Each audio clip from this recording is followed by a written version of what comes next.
नमस्कार, स्वागत है आपका एमपी तक पर। मैं हूं रवीशपाल सिंह। आमतौर पर आपने सुना होगा कि कुंभ में लोग जाते हैं, संगम में स्नान करते हैं और फिर अपनी गलतियों के लिए क्षमा मांगते हैं, पापों का प्रायश्चित करते हैं।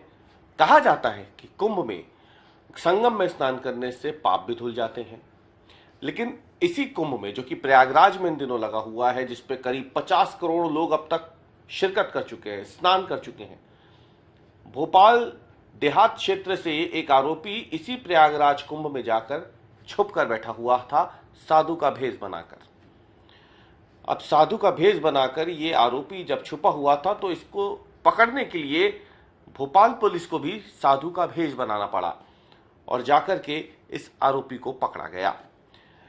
ये आरोपी 10,000 के इनाम का आरोपी था। यानी इस पे आरोप था कि इसने एक नाबालिग युवती के साथ छेड़छाड़ की।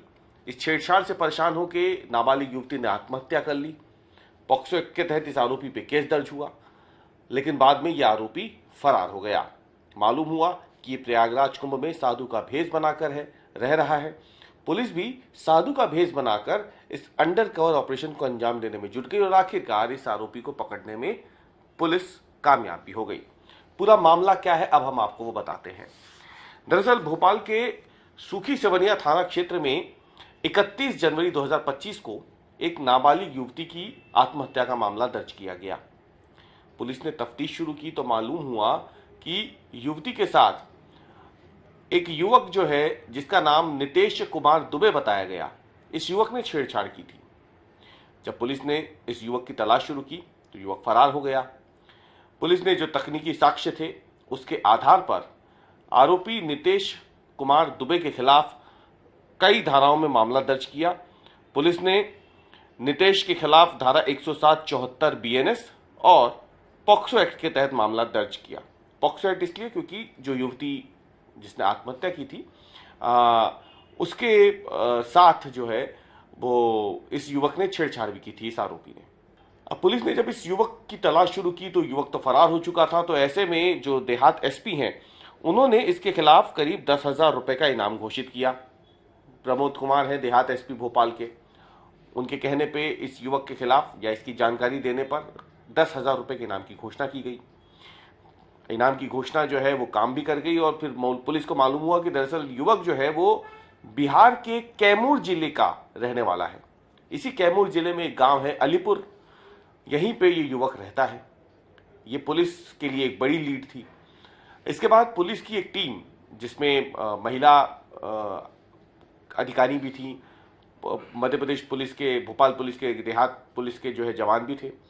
पुलिस की एक टीम पहुंचती है कैमूर जिले के अलीपुर गांव में, जो स्थायी पता इस युवक का था, नितेश दुबे का। लेकिन जब वहां पहुंचती है पुलिस तो मालूम होता है कि नितेश तो प्रयागराज कुंभ गया हुआ है। इसके बाद पुलिस की ये टीम प्रयागराज कुंभ रवाना होती है। एक टीम कैमूर जिले में ही रहती है, इसके घर के आसपास निगरानी रखने के लिए।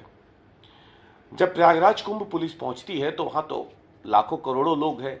अब इन लाखों करोड़ों की भीड़ में से नितेश को ढूंढना, एक आरोपी को ढूंढना, ठीक उसी तरीके से है जैसे भूसे के ढेर में से सुई को ढूंढना। काफी तलाश पुलिस करती है लेकिन नितेश हाथ में नहीं आता है। इस बीच मुखबिरों से पुलिस को जानकारी मिलती है कि नितेश दरअसल साधु के भेष में प्रयागराज कुंभ में घूम रहा है। इसी तकनीकी आधार पे, मुखबिरों की सूचना के आधार पे पुलिस जो है नितेश के करीब तो पहुंच जाती है, लेकिन हर बार भीड़ का फायदा उठाकर नितेश जो है वो चकमा देके फरार हो जाता है। अब क्योंकि नितेश ने भी साधु का भेष डाला था तो पुलिस ने सोचा कि क्यों ना नितेश पर निगरानी रखने के लिए खुद भी पुलिस के जवान साधु का भेष बना ले, और यही किया। पुलिस के जवानों ने साधु का भेष बना के नितेश पर निगरानी शुरू की। पुलिस जब तक उसके पास पहुंची तब तक नितेश प्रयागराज कुंभ भी छोड़ चुका था।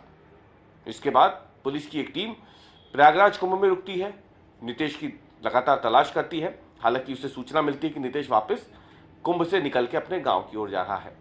यहीं से पुलिस की टीम उसका पीछा शुरू करती है और पीछा करते करते वो उसके गांव अलीपुर पहुंच जाती है, जो कि बिहार के कैमूर जिले में पड़ता है। यहां पे आकर के पुलिस आरोपी को गिरफ्तार कर लेती है और नितेश को जब लेकर के वापस भोपाल लाया जाता है तो फिर यहां उससे पूछताछ होती है। पूछताछ के तहत नितेश अपने अपराध को स्वीकार करता है। वो ये मान लेता है कि उसने लड़की के साथ छेड़छाड़ की थी, जिसके बाद उसने ये कदम उठाया। फिलहाल पुलिस ने आरोपी को गिरफ्तार कर लिया है और उसे सोमवार को कोर्ट में पेश करने की तैयारी है, जहां से पुलिस उसे जेल भेज देगी, क्योंकि युवक ने अपना अपराध स्वीकार कर लिया है।